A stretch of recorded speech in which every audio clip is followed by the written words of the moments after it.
Sejumlah tokoh agama Buddha di Banda Aceh Senin 27 Maret 2017 berkunjung ke kantor wilayah Kementerian Agama Provinsi Aceh. Kunjungan itu dimaksudkan untuk berkoordinasi dengan Kakanwil Kemenang Aceh M. Pakeh seputar rangkaian acara dalam rangka peringatan Hari Waisak Mei depan. Selain perayaan Waisak bersama, nanti kami juga akan kembangkan nilai-nilai positif bagi sesama, seperti bakti sosial, donor darah, pembagian sembako, dan aksi lingkungan hidup, jelas Sugeng, salah seorang tokoh agama Buddha.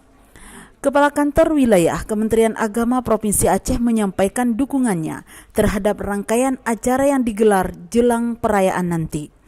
Sebelumnya, Jumat 27 Maret 2017, Kakanwil juga secara resmi membuka kegiatan pembinaan siswa Sekolah Mingguan Buddha.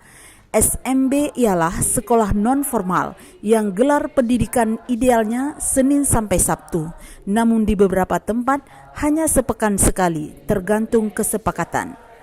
Pada kesempatan tersebut, ia mengajak umat beragama supaya saling membantu dan membangun kerukunan dalam keberagaman. Mari bangun kebersamaan atas perbedaan. Jangan ciptakan perbedaan dalam kesamaan.